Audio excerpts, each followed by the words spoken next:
Alors, ce matin, on sort d'un Pierre. On s'en va dans un autre passage, on s'en va dans l'Évangile de Jean. On veut s'adapter au dimanche de Pâques, aborder un passage qui nous parle de la résurrection. Parce que la fin de semaine de Pâques, le vendredi, on souligne la mort de Christ sur la croix et le dimanche, la résurrection de Jésus-Christ. J'ai pensé aller dans le passage de Jean 11, où Jésus va faire un miracle, il va faire une résurrection qui n'est pas la sienne, mais qui parle beaucoup de lui. Et on va s'arrêter sur 2 versets en particulier, mais avant que Stéphane nous lise ce long passage, 44 versets, je voulais prendre le temps juste de se mettre en contexte un peu, vous donner un peu le contexte du récit. Donc, ce qui se passe, c'est que Jésus avait un ami intime à lui qui s'appelait Lazare. Puis Lazare tombe très, très malade, et tout le monde savait que Jésus faisait des miracles. Alors, dès que Lazare est tombé gravement malade, on a dépêché vers Jésus un messager, pour aller dire à Jésus qui était beaucoup plus loin, à plusieurs jours de marche, lui dire, écoute, dépêche-toi de t'en venir, ton ami Lazare est très malade. Maintenant, lorsque Jésus arrive, Lazare est décédé. Puis en fait, vous porterez attention dans le texte, Jésus semble même faire ça volontairement.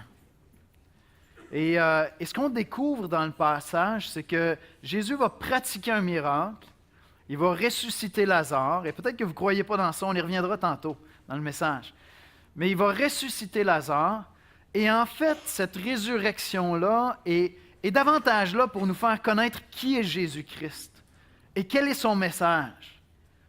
Parce que si on y pense comme il faut, le pauvre Lazare ne va pas juste ressusciter, il va remourir aussi, vous comprenez? C'est une résurrection temporaire, cette affaire-là. Ce n'est pas la résurrection pour l'éternité. Et donc, sa résurrection à lui nous permet de connaître davantage qui est Christ et qu'est-ce qu'il est venu faire pour nous. Et c'est ça qu'on va aller voir ensemble ce matin pour plonger un peu dans le message que Pâques a pour chacun d'entre nous. Permettez-moi de prier. Père éternel, on veut s'approcher humblement devant toi, Seigneur, avec un cœur rempli de reconnaissance. On veut t'adorer parce que tu es un Dieu juste et saint, mais tu es un Dieu d'amour aussi. Tu es un Dieu qui aime. Tu es un Dieu qui donne la vie à chaque être humain, mais qui nous a redonné la vie aussi en Jésus-Christ. Père, merci pour ton Fils qui a quitté la gloire pour venir s'incarner, se faire homme. Seigneur Jésus, on veut t'adorer toi, parce qu'on découvre dans ce passage ta grandeur, non seulement ton amour, ta générosité pour t'offrir en sacrifice, mais vraiment ta majesté. Et je te prie, Père, ce matin de venir parler à nos cœurs. Viens, Seigneur, appliquer ce passage dans nos cœurs personnellement. Seigneur, lorsque Marie apprend qu'un jour Lazare va ressusciter, Jésus veut rendre ça encore plus personnel pour elle. Il veut se révéler, lui, à elle intimement, Seigneur. Et c'est ma prière pour nous ce matin. Permets ce matin, Seigneur, que cette résurrection, cette personne extraordinaire que tu es, Seigneur Jésus, ça puisse devenir une relation personnelle pour nous. Et que ça vienne remplir nos cœurs d'adoration. C'est en Jésus-Christ qu'on te prie. Amen. On va écouter la lecture de la parole de Dieu. La lecture de ce matin. Allô? 1, 2. Bonjour. La lecture de ce matin a lieu va tirée de l'Évangile de Jean au chapitre 11. Je vais lire les versets 1 à 44 dans la nouvelle édition Genève. Donc, Jean, chapitre 11, les versets 1 à 44. Il y avait un homme malade, Lazare de Béthanie, village de Marie et de Marthe, sa sœur. C'était cette Marie qui oignit de parfum le Seigneur et qui lui essuya les pieds avec ses cheveux, et c'était son frère Lazare qui était malade. Les sœurs envoyèrent dire à Jésus, « Seigneur, voici, celui que tu aimes est malade. » Après avoir entendu cela, Jésus dit, « Cette maladie n'est point à la mort, mais elle est pour la gloire de Dieu, afin que le Fils de Dieu soit glorifié par elle. » Or, Jésus aimait Marthe et sa sœur et Lazare. Lorsqu'il eut appris que Lazare était malade, il resta 2 jours encore dans le lieu où il était. Et il dit ensuite aux disciples, « Retournons en Judée. » Les disciples lui dirent, « Rabbi, les Juifs tout récemment cherchaient encore à te lapider, et tu retournes en Judée? » Jésus répondit, « N'y a-t-il pas 12 heures au jour? Si quelqu'un marche pendant le jour, il ne bronche point, parce qu'il voit la lumière de ce monde. Mais si quelqu'un marche pendant la nuit, il bronche, parce que la lumière n'est pas en lui. » Après ces paroles, il leur dit, « Lazare, notre ami, dort, mais je vais le réveiller. » Les disciples lui dirent, « Seigneur, s'il dort, il sera guéri. » Jésus avait parlé de sa mort, mais ils crurent qu'il parlait de l'assoupissement du sommeil. Alors Jésus leur dit ouvertement, « Lazare est mort, et à cause de vous, afin que vous croyiez, je me réjouis de ce que je n'étais pas là. Mais allons vers lui. » Sur quoi Thomas, appelé Didyme, dit aux autres disciples, « Allons aussi afin de mourir avec lui. » Jésus, étant arrivé, trouva que Lazare était déjà depuis 4 jours dans le sépulcre. Et comme Béthanie était près de Jérusalem, à 15 stades environ, beaucoup de Juifs étaient venus vers Marthe et Marie pour les consoler de la mort de leur frère. Lorsque Marthe apprit que Jésus arrivait, elle alla au-devant de lui, tandis que Marie se tenait assise à la maison. Marthe dit à Jésus, « Seigneur, si tu avais été ici, mon frère ne serait pas mort. Mais maintenant même, je sais que tout ce que tu demanderas à Dieu, Dieu te l'accordera. » Jésus lui dit, « Ton frère ressuscitera. » « Je sais, lui répondit Marthe, qu'il ressuscitera à la résurrection au dernier jour. » Jésus lui dit, « Je suis la résurrection et la vie. Celui qui croit en moi vivra, même s'il meurt. Et quiconque vit et croit en moi ne mourra jamais. Crois-tu cela? » Elle lui dit, « Oui, Seigneur, je crois que tu es le Christ, le Fils de Dieu, qui devait venir dans le monde. » Ayant ainsi parlé, elle s'en alla. Puis, elle appela secrètement Marie, sa sœur, et lui dit, « Le Maître est ici et il te demande. » Dès que Marie eut entendu, elle se leva promptement et alla vers lui, car Jésus n'était pas encore entré dans le village, mais il était dans le lieu où Marthe l'avait rencontré. Les Juifs qui étaient avec Marie dans la maison et qui la consolaient, l'ayant vue se lever promptement et sortir, la suivirent, disant, « Elle va au sépulcre pour y pleurer. » Lorsque Marie fut arrivée là où était Jésus et qu'elle le vit, elle tomba à ses pieds et lui dit, « Seigneur, si tu avais été ici, mon frère ne serait pas mort. » Jésus, la voyant pleurer, elle et les Juifs qui étaient venus avec elle, frémit en son esprit et fut tout ému. Et il dit, « Où l'avez-vous mis? » « Seigneur, lui répondirent-ils, « Viens et vois. » Jésus pleura. Sur quoi les Juifs dirent, « Voyez comme il l'aimait. » Et quelques-uns d'entre eux dirent, « Lui qui a ouvert les yeux des aveugles, ne pouvait-il pas faire aussi que cet homme ne meure point? » Jésus frémissait de nouveau en lui-même, Jésus frémissant de nouveau en lui-même se rendit au sépulcre. C'était une grotte, et une pierre était placée devant. Jésus dit, « ôtez la pierre. » Marthe, la sœur du mort, lui dit, « Seigneur, il sent déjà, car il y a 4 jours qu'il est là. » Jésus lui dit, « Ne t'ai-je pas dit que si tu crois, tu verras la gloire de Dieu? » Ils ôtèrent donc la pierre, et Jésus, leva les yeux en haut et dit, « Père, je te rends grâce de ce que tu m'as exaucé. Pour moi, je sais que tu m'exauces toujours, mais j'ai parlé à cause de la foule qui m'entoure, afin qu'ils croient que c'est toi qui m'as envoyé. » Ayant dit cela, il cria d'une voix forte, « Lazare, sors! » Et le mort sortit, les pieds et les mains liés de bandes et le visage enveloppé d'un linge. Jésus leur dit, « Déliez-le et laissez-le aller. » Merci Stéphane.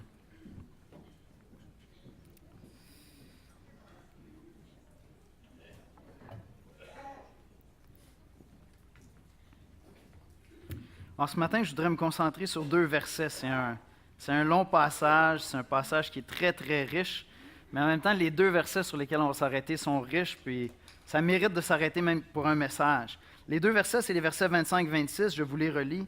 Jésus lui dit, « Je suis la résurrection et la vie. Celui qui croit en moi vivra, même s'il meurt.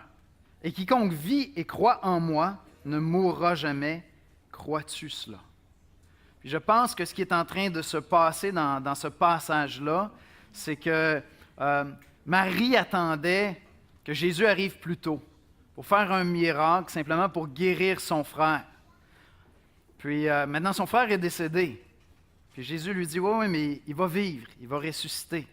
Marie répond avec sa théologie juive. Elle croyait comme Jésus, comme les pharisiens croyaient qu'il va y avoir une autre résurrection, il va y avoir une autre vie, donc il va y avoir une résurrection des corps. Puis elle dit, oui, je sais qu'il va vivre, Seigneur, mais ça ne change pas grand-chose à ma peine ici, maintenant.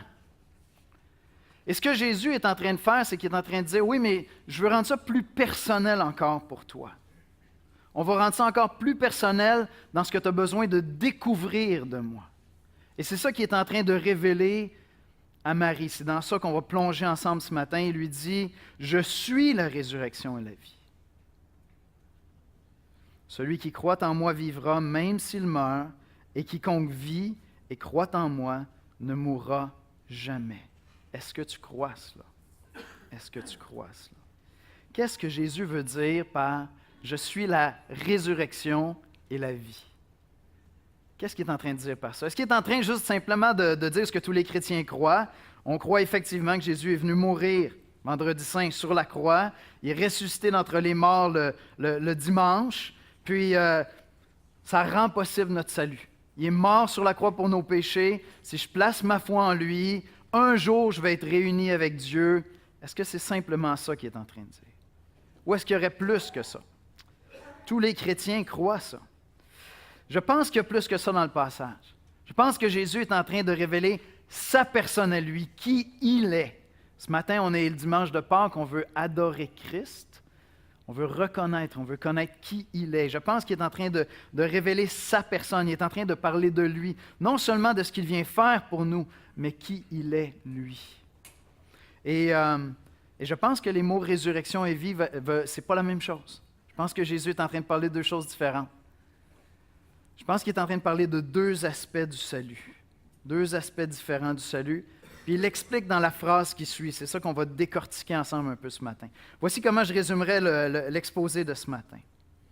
Jésus-Christ est venu mourir et ressusciter pour nous assurer la vie éternelle et une vie nouvelle dès maintenant, parce que Jésus est la vie. Parce que Jésus est la vie. Jésus est la promesse de ta résurrection. Jésus lui dit, « Je suis la résurrection et la vie. Celui qui croit en moi vivra même s'il meurt.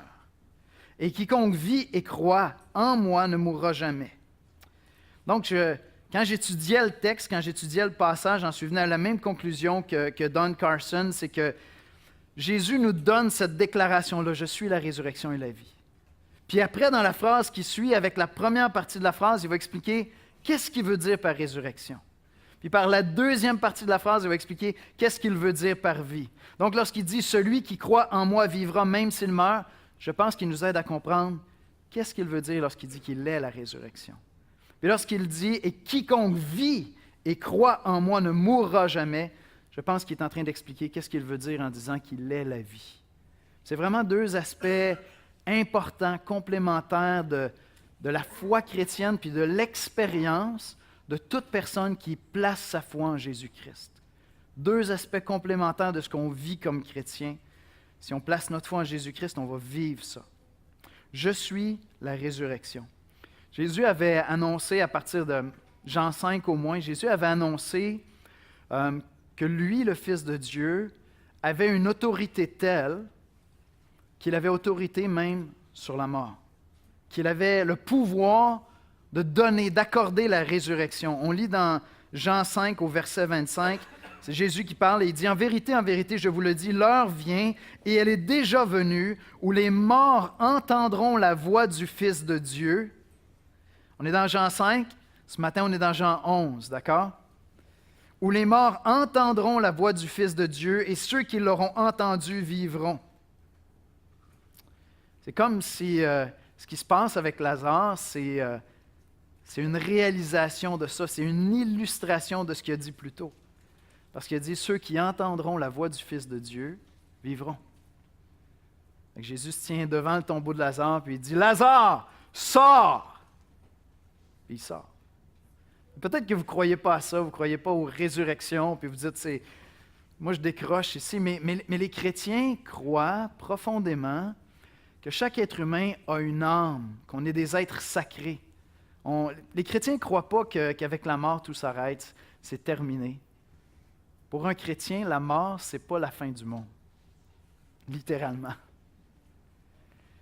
Et donc, nous, on croit qu'on a une âme, puis on croit qu'il y a un Dieu créateur qui est à l'origine de tout ce qu'on voit dans l'univers. On ne croit pas dans un pur accident. Puis encore là, même s'il y avait un accident, qu'est-ce qui serait derrière l'accident? Ça, c'est des bonnes questions. Mais les chrétiens croient cela.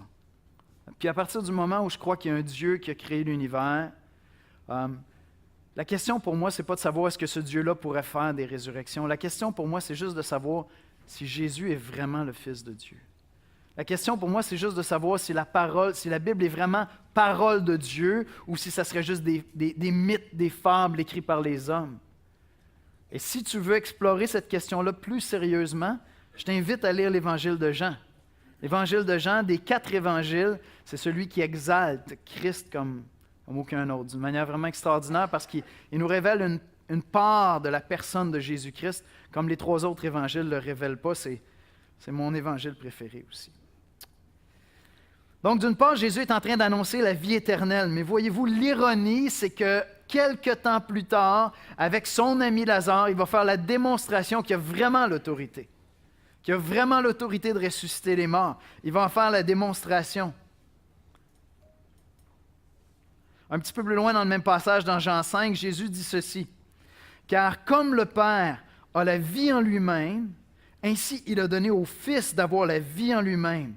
Et il lui a donné le pouvoir de juger parce qu'il est le Fils de l'homme. » Un passage assez mystérieux, puis en fait, les disciples n'ont pas pu comprendre ça vraiment avant la résurrection, puis l'ensemble du Nouveau Testament nous aide à comprendre ça, mais ce qui nous est dit, c'est que dans le fond, Jésus n'est pas simplement un homme.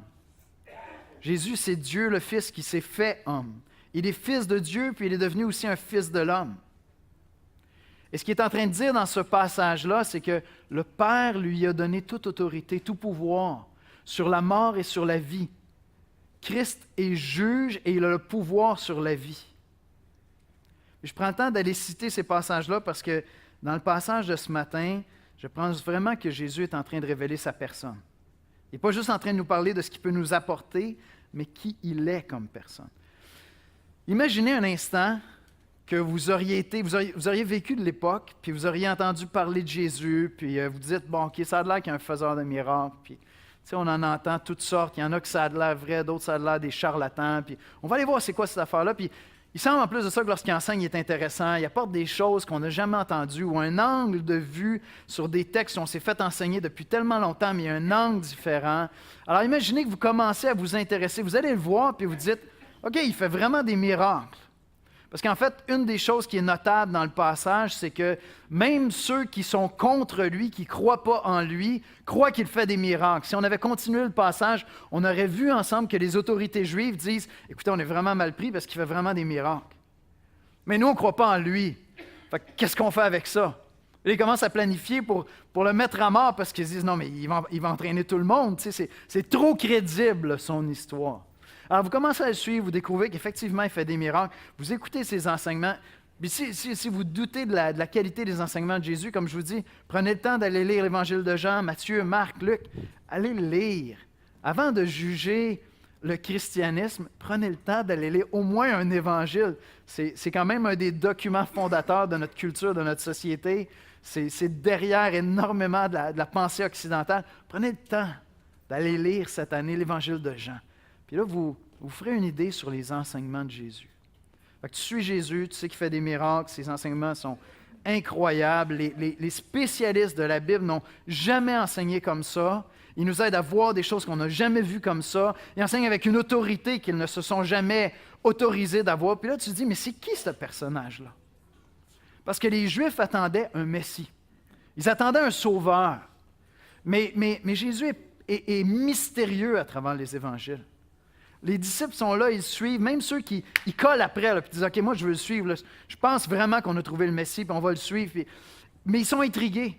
Ils essaient comme de le rentrer dans une catégorie qu'ils ont pour ce qu'ils attendent. Parce qu'il y avait des prophètes dans l'Ancien Testament, il y avait des prophètes qui faisaient des miracles, il y a un Messie qui est annoncé, ce Messie-là devait être un roi. Il y avait des rois dans l'Ancien Testament. Où est-ce qu'ils rentrent dans tout ça? Puis Jésus est plus grand que tout ce qu'Israël a connu avant, que tous les prophètes qu'ils ont connus, que tous les faiseurs de miracles qu'ils ont connus, que tous les enseignants qu'ils ont connus. Et dans ce verset-là, dans ces deux versets-là, il y a une perle extraordinaire pour saisir qui est Jésus. Jésus emploie une expression en grec lorsqu'il dit « Je suis la vérité et la vie, la résurrection et la vie ». Il est en train d'utiliser une expression en grec, c'est « ego eimi ». Et simplement dans l'Évangile de Jean, il va l'utiliser 7 fois dans l'Évangile de Jean. Il va dire à un certain moment « Je suis le pain de vie. Je suis le chemin, la vérité et la vie. Je suis la lumière du monde. » Et dans un autre passage où il est en train de débattre avec des autorités juives, les docteurs de la loi commencent à le brasser un peu, puis il leur dit « Avant qu'Abraham... » Abraham a vécu des centaines d'années avant Jésus. Abraham, c'est le père de la nation juive. Abraham, c'est le héros, l'inspiration des Juifs. Avant qu'Abraham fût, je suis.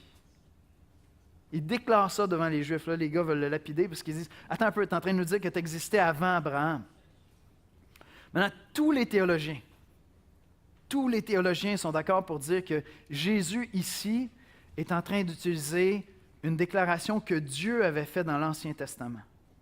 Il y a un moment dans l'Ancien Testament où un autre des grands prophètes, Moïse, doit aller vers le peuple d'Israël pour les conduire hors d'Égypte. Ils sont esclaves en Égypte depuis très longtemps. Moïse est choisi, il doit se présenter devant eux, puis il doit leur dire « OK, les boys, on sort d'ici. » Ce sont des esclaves, tu sais. Fait que les Juifs ne veulent même pas le suivre au départ. Ils disent, regarde, on va commencer une révolte, puis on va se faire zigouiller, c'est fini, là. Oublie ça, on ne va pas te suivre. Fait que Moïse dit quand même à Dieu, Dieu se révèle à lui, puis il dit, j'ai une mission pour toi. Là, il dit, peux-tu quand même au moins savoir comment je te présenterai pour que ce soit crédible un petit peu mon histoire? Fais-toi-en pas, on va faire plein de miracles pour appuyer ça. Mais il lui dit, voici ce que tu vas dire. Dis-leur que je suis t'envoie. Et Dieu est en train de faire connaître à Moïse dans l'Ancien Testament qu'il n'est pas un Dieu qu'on met dans une boîte. Il n'est pas un Dieu qu'on définit comme on le désire. Il dit, je suis celui qui est intemporel, je suis celui qui est, je suis celui qui est hors de toute cause, je suis celui qui est à l'origine de toute cause, je suis la cause, je suis. Et tous les théologiens s'entendent. Et les docteurs de la loi qui détestaient Jésus auraient été d'accord avec nos théologiens contemporains pour dire, quand Jésus a dit, avant qu'Abraham fût, je suis, Jésus est en train de faire allusion à ce même passage-là. Parce que Jésus est en train de se révéler qui il est comme personne. Si vous cherchez dans la Bible le mot Trinité, vous ne le trouverez pas. Il n'y a pas le mot Trinité. Peut-être que vous ne savez pas, les chrétiens croient dans un Dieu trinitaire. Le Père, le Fils, le Saint-Esprit. Et pour nous, c'est un Dieu. 3 personnes, mais un Dieu. C'est mystérieux pour nous-mêmes. On n'a pas d'explication vraiment super logique. Pour ça, c'est quelque chose que Dieu révèle dans sa parole. Et ce que Christ est en train de faire ici, c'est qu'il est en train de révéler qu'il fait partie de cette Sainte Trinité. Il est comme le Père est. Non pas « il était » ou « il sera », mais « il est ». Avant qu'Abraham fût, je suis. Et maintenant, ce qu'il déclare ici à Marie, il dit « Je suis la résurrection et la vie ». C'est pour ça que je vous dis que dans ce passage-là, Jésus fait beaucoup plus que nous annoncer « Si vous croyez en moi, un jour vous allez ressusciter ». Non, il est en train de dire « C'est moi que vous voulez connaître. C'est moi que vous voulez rencontrer. » Me connaître moi, c'est déjà avoir la vie. Me connaître moi, c'est déjà avoir l'assurance de la vie éternelle. Parce que c'est moi qui suis la vie. Et Jésus avait commencé à révéler ça lorsqu'il dit « Le Père a donné toute autorité au Fils ». Et lorsque les morts vont entendre la voix du Fils de Dieu, les morts vont revenir à la vie. Et ce que Jésus fait dans cette scène-là, c'est qu'il va ressusciter Lazare pour en faire la démonstration, pour le démontrer. Donc, je pense que la deuxième partie ou la première partie du second verset, « Celui qui croit en moi vivra même s'il meurt », parle effectivement de cette résurrection qui nous est annoncée. Celui qui reconnaît qui est Jésus, qu'il est Dieu le Fils et qui croit en lui, même s'il meurt, va vivre. Même s'il passe par la mort, il va ressusciter.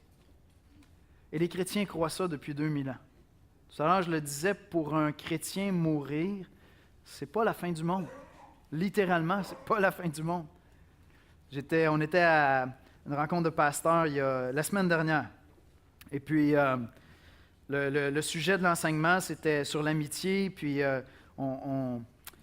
dans le fond, il avait été demandé à un de mes grands amis, François Turcotte, d'enseigner sur l'amitié parce que j'ai une amitié particulière avec deux gars, Stéphane Gagné, François Turcotte, puis moi. Bon, on est les trois, ils nous appellent comme ça. Très proches, on développe cette amitié-là. Je vous en ai parlé souvent.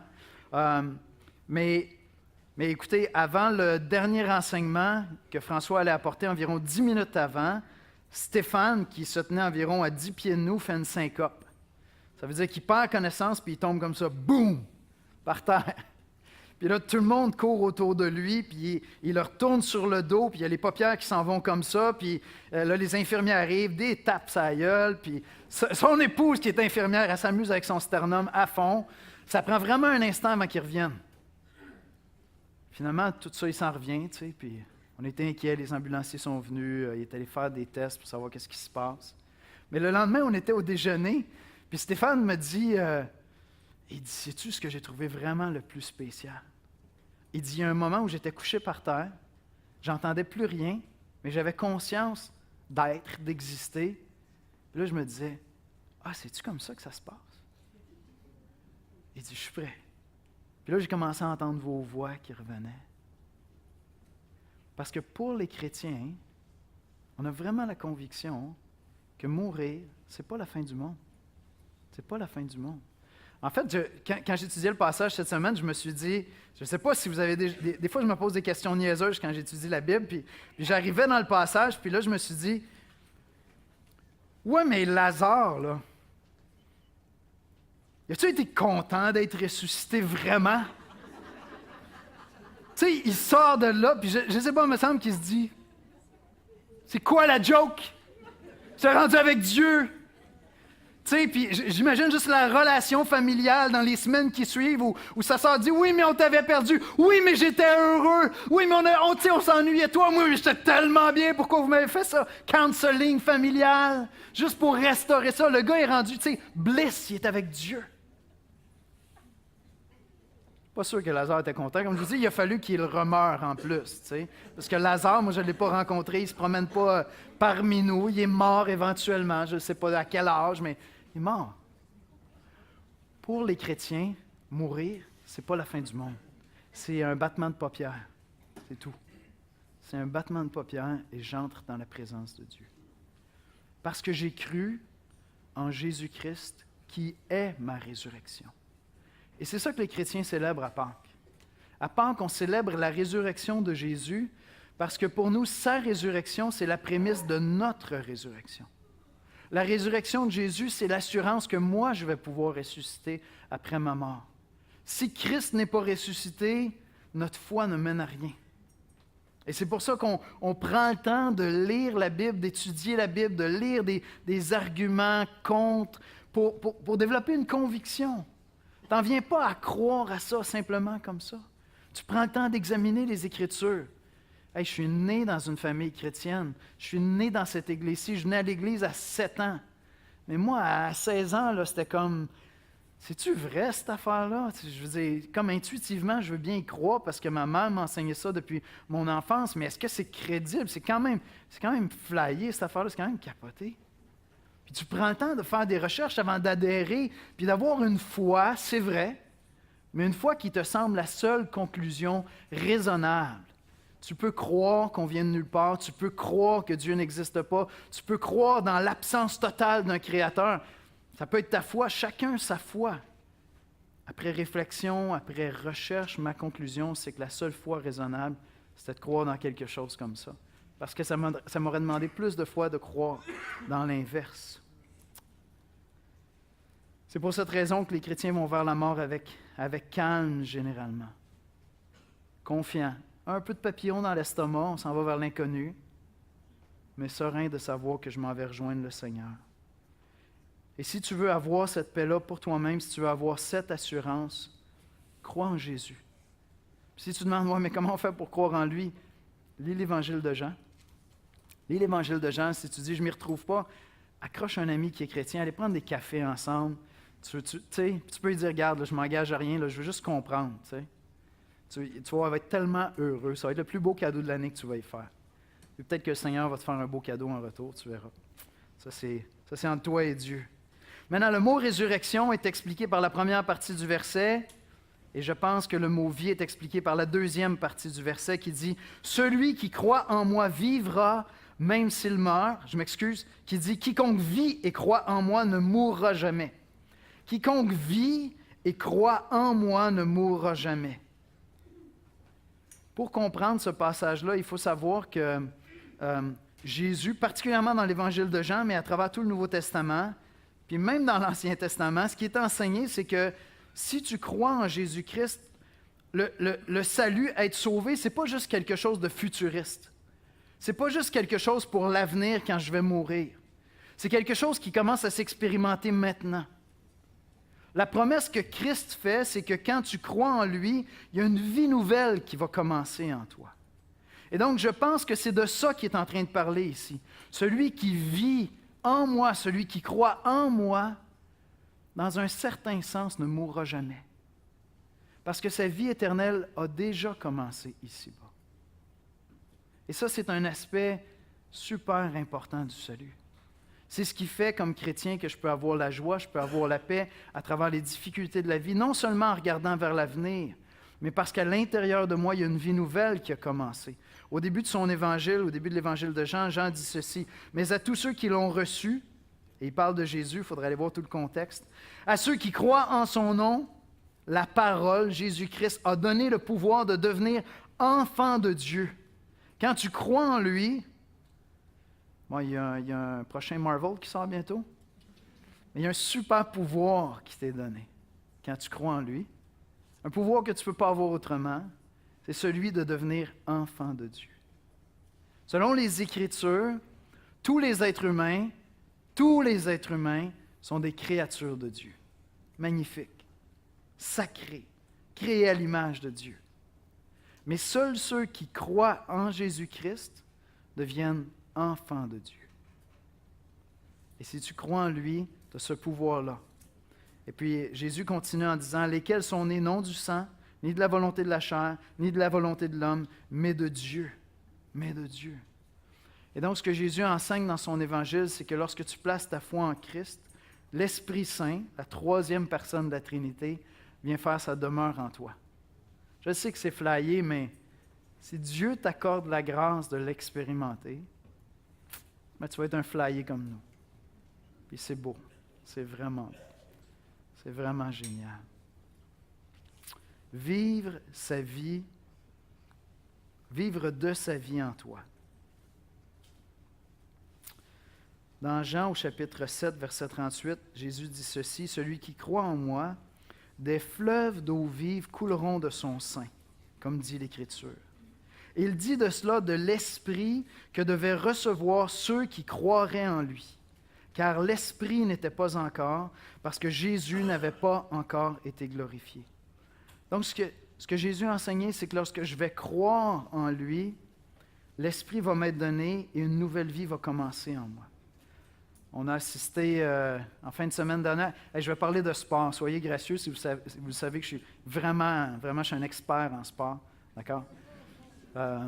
C'est qui a gagné le Masters? Tiger Woods.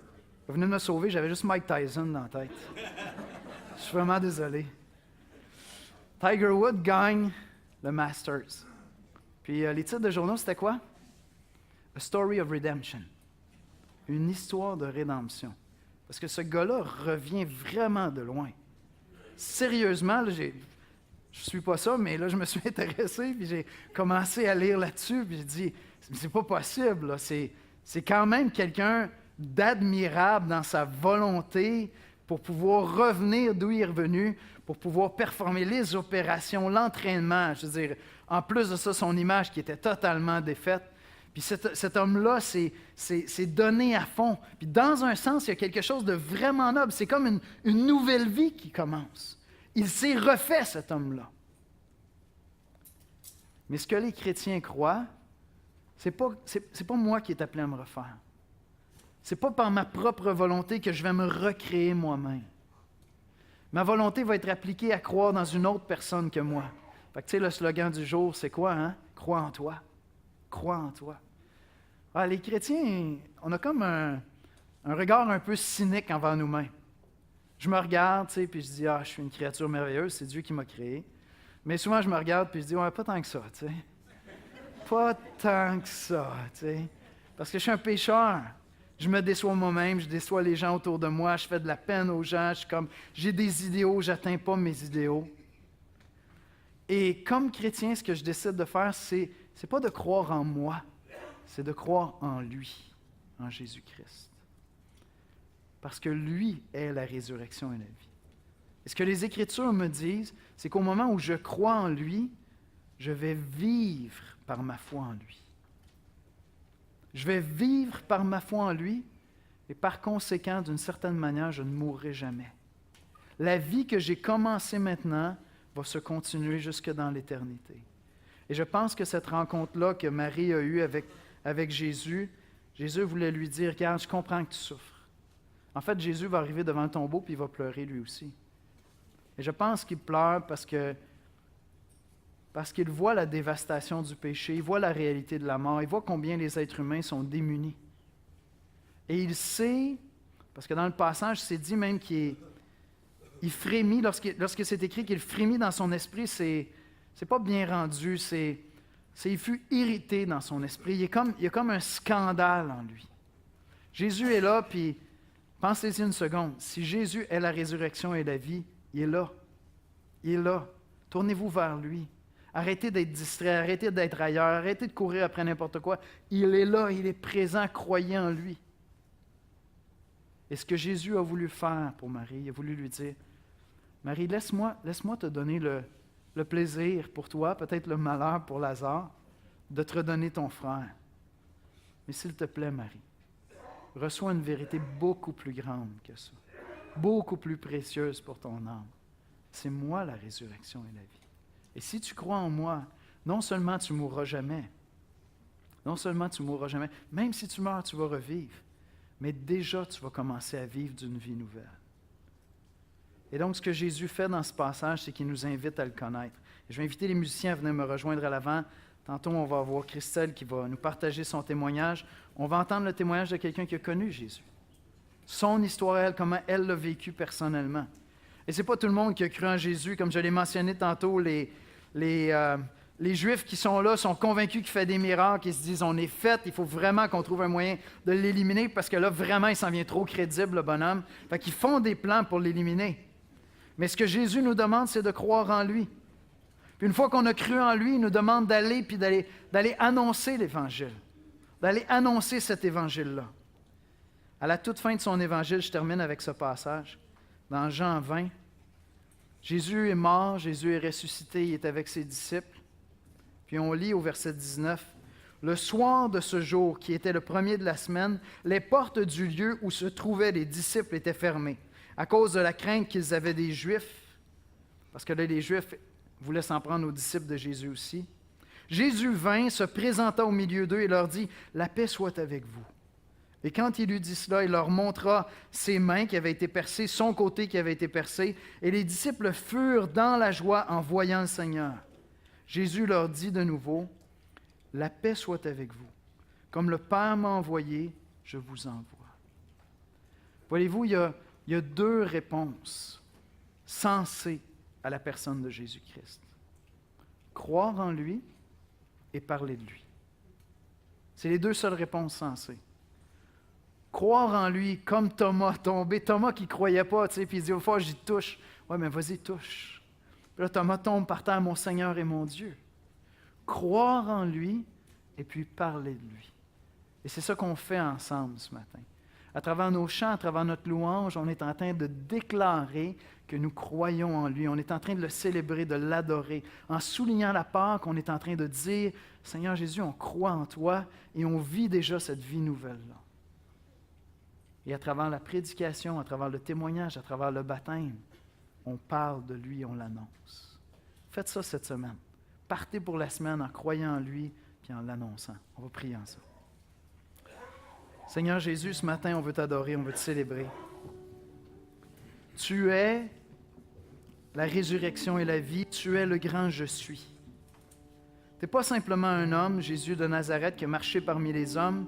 Avant d'être un homme, tu étais déjà, tu es depuis toujours. Seigneur Jésus, on veut t'adorer ce matin, on veut célébrer ta résurrection. Seigneur, tu as saisi nos cœurs et tu nous as donné cette foi pour croire en toi. Et nous avançons dans la vie, Seigneur, en jouissant de cette vie nouvelle en nous, qui nous permet de tourner la page sur notre ancienne vie, puis commencer une vie nouvelle avec toi.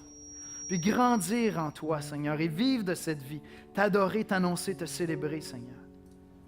Seigneur, reçois nos louanges, sois béni par ce témoignage de vie qu'on va voir tout à l'heure. Seigneur, sois béni par nos vies à nous, reçois nos louanges ce matin et parle à nos cœurs. Je t'en prie dans le précieux nom de Jésus-Christ. Amen.